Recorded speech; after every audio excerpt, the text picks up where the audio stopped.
حصے کے شروع سے لائن نمبر 4 سورہ بقرہ کی آیت نمبر 213 سے۔ اعوذ باللہ من الشیطان الرجیم، بسم اللہ الرحمن الرحیم۔ ام حسبتم ان تدخلوا الجنة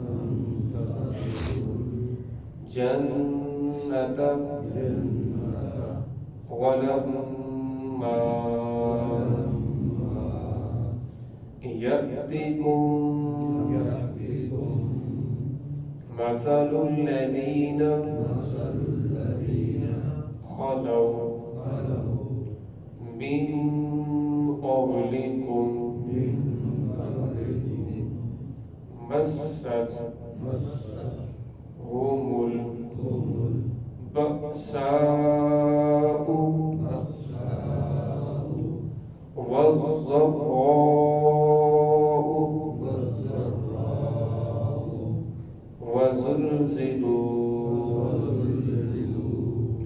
حتى يقول الرسول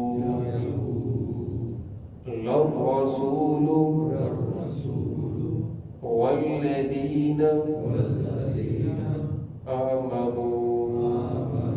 آمنوا معه متى نصر الله ألا إن نصر الله قريب۔ بسم اللہ الرحمن الرحیم۔ ام حسبتم ان تدخلوا الجنة ولما يأتكم مثل الذين خلوا من قبلكم مستهم البأساء والضراء وزلزلوا حتى يقول الرسول والذين آمنوا معه متى نصر الله ألا إن نصر الله قريب۔ ام حسبتم ان تدخلوا الجنة، کہ تم نے یہ گمان کر لیا ان تدخلوا الجنہ کہ یہ کہ تمہیں داخل کر دیا جائے گا جنت میں، ولما یأتکم مثل الذین، اور ابھی تک نہیں آئی تمہارے پاس مثالیں ان لوگوں کی خلو من قبلکم جو تم سے پہلے گزر چکے ہیں، مستهم البأساء انہیں پہنچی مالی تکلیفیں پریشانیاں، والضراء اور بدنی پریشانیاں، وزلزلوا اور خوب انہیں جھنجھوڑا گیا، حتیٰ یقول الرسول حتیٰ کہ رسول بھی کہنے لگے، والذین آمنوا اور وہ لوگ جو ان کے ساتھ تھے، معه متى نصر اللہ کب ہے اللہ رب العزت کی مدد، الا ان نصر اللہ قریب، اللہ رب العزت خبردار، ان نصر اللہ قریب بے شک اللہ رب العزت کی مدد قریب ہے۔ امام الانبیاء محبوب کبریا محمد رسول اللہ صلی اللہ علیہ وسلم نے جب مکہ میں نبوت کا اعلان فرمایا، پہلے 3 سال تک تو چھپ چھپ کر لوگوں کو دعوت دیتے رہے، 3 سال کے بعد جب حکم آ گیا فاصدع بما تؤمر، اب لوگوں کو علل اعلان کھل کر دعوت دیجیے، تو آپ صلی اللہ علیہ وسلم نے ہر چوک میں، ہر گلی کے کونے کے اوپر کھڑے ہو کر، ہر دکان میں، ہر بازار کے سامنے جا کر لوگوں کو پکارا، اعبدوا اللہ ولا تشرکوا بہ شیئا، لوگوں اللہ کی عبادت کرو، اللہ کے ساتھ کسی کو شریک نہ کرو، اللہ کے غیروں کو نہ پکارو۔ یہ کہنا تھا کہ رسول اللہ صلی اللہ علیہ وسلم کے ساتھ جو محبت کرنے والے تھے وہ سارے کے سارے آپ صلی اللہ علیہ وسلم کے دشمن ہو گئے۔ جو چند لوگ ایمان لے کر آئے تھے اور انہیں اور رسول اللہ صلی اللہ علیہ وسلم کو بہت زیادہ تکلیفیں پہنچائی گئی، کچھ صحابہ اکرام کو شہید بھی کیا گیا اور کچھ صحابہ اکرام کے پاؤں کے اندر بیڑیاں ڈال کر مکہ کی گلیوں کے اندر گھسیٹا گیا، آپ صلی اللہ علیہ وسلم کے دندان مبارک شہید ہوئے، آپ صلی اللہ علیہ وسلم کے گلے کے اندر نعوذ باللہ کپڑا ڈال کر اسے کٹ دیے گئے، پھر اسے گھسیٹا گیا۔ صحابی فرماتے ہیں مجھے یوں محسوس ہو رہا تھا جیسے رسول اللہ صلی اللہ علیہ وسلم کی آنکھیں باہر آ جائیں گی، اتنا زیادہ تکلیفیں آئیں۔ جب اتنی زیادہ تکلیفیں آئیں تو جو نئے نئے مسلمان ہونے والے تھے ان کے جو ڈگمگا گئے۔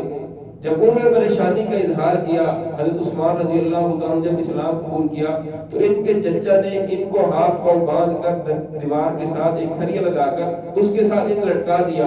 اور سارا دن کھانے پینے کو کچھ نہ دیا، اور گھر والوں کو بھی کہا کسی کچھ نہیں دینا۔ اور پھر جب دیکھا کہ کئی دن گزر گئے، عثمان غنی رضی اللہ تعالیٰ عنہ بات نہیں آ رہے، کلمہ نہیں چھوڑ رہے، پھر باپ کے کہنے پر، لوگوں کے کہنے پر چھوڑ تو دیا کہ چلو چھوڑ دیں، یہ اگر نہیں باپ دادا کے دین کے اوپر آ رہا تو چلو اسے چھوڑ دیں، یہ جانے اور اس کا کام جانے۔ اور پھر اس کے بعد جب صحابہ کرام کو ہجرت کرنا پڑی، اپنا گھر بار مال و دولت سب کچھ دشمنوں کے ہاتھ دے کر چلے گئے، کتنا مشقت والا کام ہے۔ تو جو صحابہ کرام جب ڈگمگائے، جو نئے نئے مسلمان ہونے والے تھے، تو پھر قرآن پاک کی آیت نازل ہوئی، ام حسبتم ان تدخلوا الجنہ، کیا یہ تم نے گمان کر لیا کہ تم جنت میں داخل کر دی جاؤ گے، تمہارے اوپر کوئی آزمائش نہیں آئے گی، تمہارے اوپر کوئی پریشانی نہیں آئے گی، حتیٰ کہ تمہارے پاس جو پہلے لوگوں کی ابھی تک مثالیں نہیں آئی، جنہیں بہت زیادہ تکلیفوں کے اندر ڈالا گیا، مشقتوں کے اندر ڈالا گیا، خوب جب جوڑا گیا، حتیٰ کہ انبیاء بھی یہ کہنے پر مجبور ہو گئے متى نصر اللہ، اللہ کی مدد کب ہے، اللہ کی مدد آ کیوں نہیں رہی، اب ہماری برداشت سے بس ہو چکی ہے، اب ہم اس سے زیادہ برداشت نہیں کر سکتے۔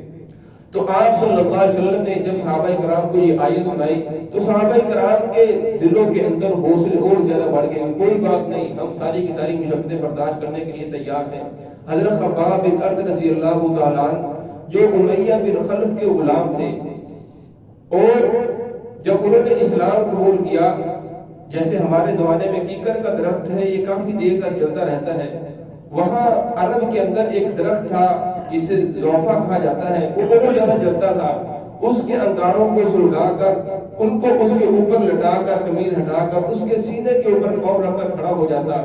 حضرت خباب بن ارد رضی اللہ عنہ فرماتے ہیں کہ میرے جسم کے خون اور چربی سے وہ انگارے بجھتے، اور ایک دن رسول اللہ صلی اللہ علیہ وسلم بیت اللہ کے سائے میں سر کے نیچے چادر لگ کر لیٹ رہے تھے، تو میں نے دیکھا رسول اللہ صلی اللہ علیہ وسلم صاحب نے ہے آقا کے پاس چلا گیا، میں نے یا رسول اللہ میری کمر دیجیے، دیکھیے میرا جو آقا ہے میرے اوپر بہت زیادہ ظلم کرتا ہے۔ تو رسول اللہ صلی اللہ علیہ وسلم کی آنکھوں میں آنسو آ گئے اور فرمایا تو میری امتی ہے، اور پہلی امتوں میں ایسے ایسے لوگ بھی گزرے ہیں کہ جس آدمی نے کلمہ پڑھا اس کو ناف تک زمین کے اندر دبا دیا گیا، اور دو لوگ اس کے سر کے اوپر آری رکھ کر کھڑے ہو گئے، ایک آگے اور ایک پیچھے، اسے کہتے ہیں کہ کلمہ چھوڑ دے، اور وہ کلمہ نہیں چھوڑتا، اس کو سر سے چیرنا شروع کرتے ہیں، نیچے تک اسے چیر دیتے ہیں۔ لوگوں کے پاس کنگیاں ہیں، لوہے کی کنگیاں، اور فرما وہ کہتے ہیں کہ کلمہ چھوڑ دو، جو کلمہ نہیں چھوڑتا ان کنگیوں کے ذریعے ان کا گوشت کو نوچتے ہیں اور نوچ نوچ کر اسے شہید کر دیتے ہیں۔ آج ہم اس کا تصور بھی نہیں کر سکتے کہ جتنی ان لوگوں کے اوپر تکلیفیں پہنچی، ان لوگوں نے جتنی تکلیفوں کو برداشت کیا۔ عبداللہ بن سامی رضی اللہ تعالیٰ جس وقت یہ ہرقل روم کے خلاف جنگ ہوئی تو یہ قید ہو گئے، اور یہ بھی قید ہوئے، کچھ اور ساتھی بھی ان کے قید ہوئے، اور جو ہرقل تھا وہ بادشاہ تھا،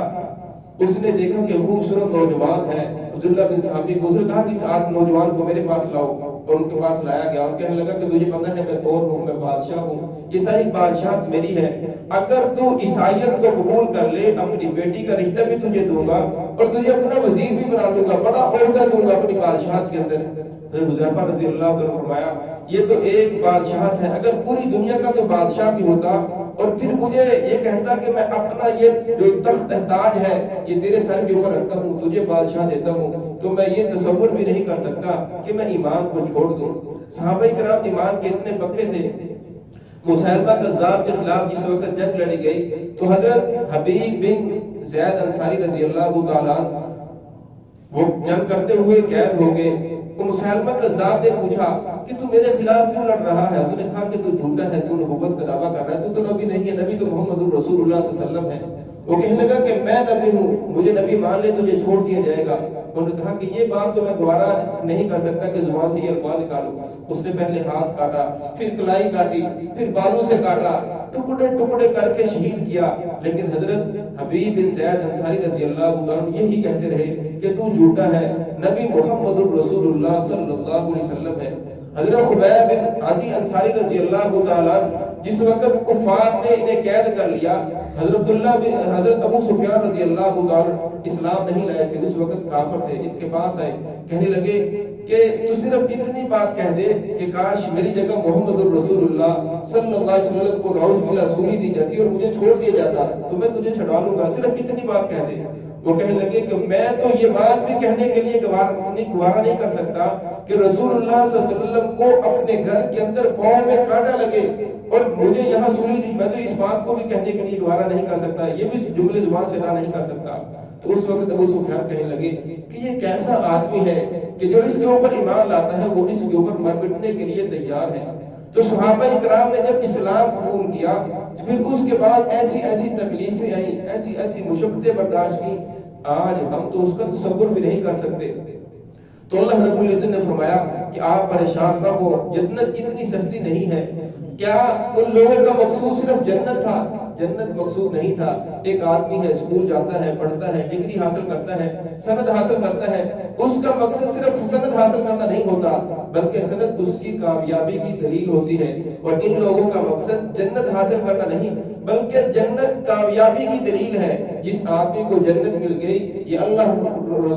محمد رسول اللہ اور اللہ رب العزت کی رضا کی دلیل ہے کہ اللہ اور اس کے رسول اس سے راضی ہے، اس وجہ سے اس آدمی کو یہ سند دی جا رہی ہے، جنت کا اعزاز مل رہا ہے۔ تو یہاں بھی اللہ رب العزت ام حسبتم ان تدخلوا الجنہ، کیا تم لوگوں نے گمان کر لیا ان تدخلوا الجنہ کہ تمہیں جنت کے اندر داخل کر دیا جائے گا، تمہارے اوپر کوئی آزمائش نہیں آئے گی، کوئی پریشانی نہیں آئے گی۔ اللہ رب العزت ہم سب کو مسائل پریشانی سے محفوظ فرمائے، کیونکہ ہم کمزور ہیں، ہم آزمائش کے قابل نہیں۔ اگر ہمارے اوپر ایسی پریشانی آ گئی نعوذ باللہ ہم تو مرتد ہو جائیں گے، ہم تو اسلام چھوڑنے کے لیے تیار ہو جائیں گے۔ اللہ رب العزت ہم سب کو جو ہم آزمائش کے قابل نہیں، اللہ رب العزت ہم سب کو اس سے محفوظ فرمائے۔ فرمایا وَلَمَّا يَأْتِكُم مَثَلُ الَّذِينَ خَلَوْا مِن قَبْلِكُم، ابھی تک نہیں آئی تمہارے پاس مثالیں ان لوگوں کی خَلَوْا مِن قَبْلِكُم جو تم سے پہلے گزر چکے ہیں، مَسَّتْهُمُ الْبَأْسَاءُ، فرمایا انہیں مالی تکلیفیں بھی پہنچی، مالی سختیاں پہنچی، وَالضَّرَّاءُ بدنی تکلیفیں پہنچی، وَزُلْزِلُوا حتیٰ کہ انہیں خوب جھنجھوڑا گیا، حتیٰ یقول الرسول حتیٰ کہ رسول بھی کہنے لگے، والذین آمنوا، وہ لوگ جو ان کے ساتھ تھے وہ بھی کہنے لگے متى نصر اللہ، اللہ رب العزت کی مدد کب آئے گی، اب تو ہماری برداشت سے کام باہر ہو چکا ہے۔ تو اللہ رب نے فرمایا الا ان نصر اللہ قریب، خبردار اللہ رب العزت کی مدد تو تمہارے ساتھ ہے۔ اللہ رب نے پھر فوراً ان لوگوں کا مانسا پلٹ دیا، فرمایا اللہ رب العزت کی مدد انسان کے ساتھ ہے، لیکن اللہ رب العزت انسان کو آزمائش کرتے ہیں، دیکھتے ہیں کہ یہ کچا ہے یا پکا ہے، یہ زبان سے کہنے والا ہے، یہ دل بھی اس کا میرے اوپر ایمان لا رہا ہے، اس کا دل بھی محمد رسول اللہ صلی اللہ علیہ وسلم کی غلامی کو قبول کر رہا ہے۔ دعا ہے کہ اللہ رب العزت ہم سب کو دین کی صحیح سمجھ عطا فرمائے، آزمائش پریشانیوں مصیبتوں سے ہم سب کو محفوظ فرمائے۔